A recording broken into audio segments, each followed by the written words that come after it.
Kabla ya mkutano wa makardinali wenye lengo la kumchagua kiongozi mpya wa kanisa Katoliki duniani, yaani Papa, fundi mmojawapo wa Kiitaliano anashona mavazi katika vipimo tofauti.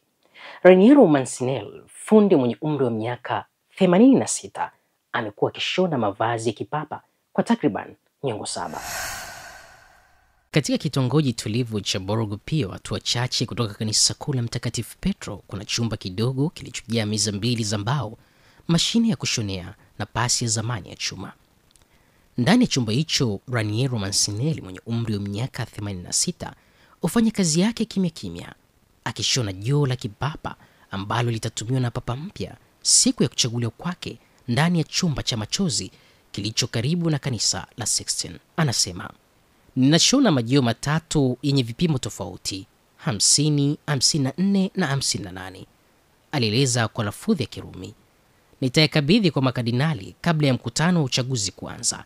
Kama kawaida ni zawadi," anasema Mancinelli. Majio haya meupe 3, mkanda wa hariri uliochanganywa na vitambaa vingine vyenye nyuzi ya dhahabu na kofia ya kipapa ya rangi nyeupe, yaani zucchetto, yote yanapaswa kuwa tayari kwa ajili ya siku ile ile ambapo moshi mweupe utakapopanda, ishara kuwa papa mpya amechaguliwa baada ya Papa Francis. Mancinelli alianza kazi ya ushonaji tangu akiwa na umri wa miaka 15, yaani na mnamo mwaka 1960.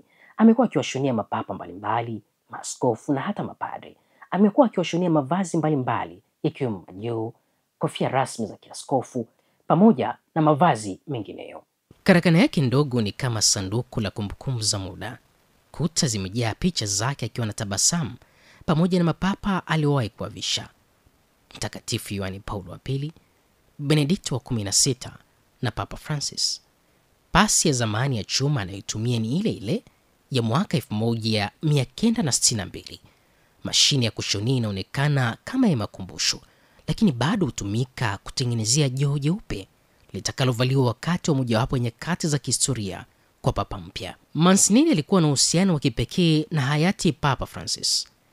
Anasema, "Maongezi yetu ya kwanza yalikuwa ni mazuri na yenye upole. Siwezi kuyasahau. Alikuwa mwenye furaha kana kwamba tulikuwa marafiki wa siku nyingi. Nilikutana naye takriban mara 5. Alinichagua mimi," anasema Mancinelli. Papa Francis alinunua msalaba wa kifua wa chuma katika duka la Mancinelli zaidi ya miaka 30 iliyopita, msalaba aliovaa hadi siku alipofariki.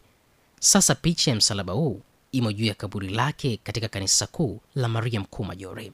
Alipotolewa kuwa papa, hayati Papa Francis alitaka kuendelea kushoniwa na Mancinelli, lakini kwa masharti maalum: unyenyekevu.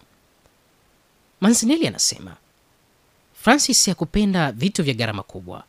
Alitaka vitambaa rahisi na vya kudumu kama sofu nyepesi iliyochanganywa na tartal, anasema Mancinelli. Baada ya safari ya takriban miongo 7, sasa Raniero Mancinelli ameanza kumrithisha mjukuu wake Lorenzo mwenye umri wa miaka 23 siri za fani hiyo. Umejifunza chochote kutokana na historia ya ndugu Raniero Mancinelli? Niandikie hapo chini kwenye comment. Mimi ni Eric Pasco Jr, nyuma ya kamera ni John Albert Samki na Tekla Revocatus. Asante na endelea kubaki nasi.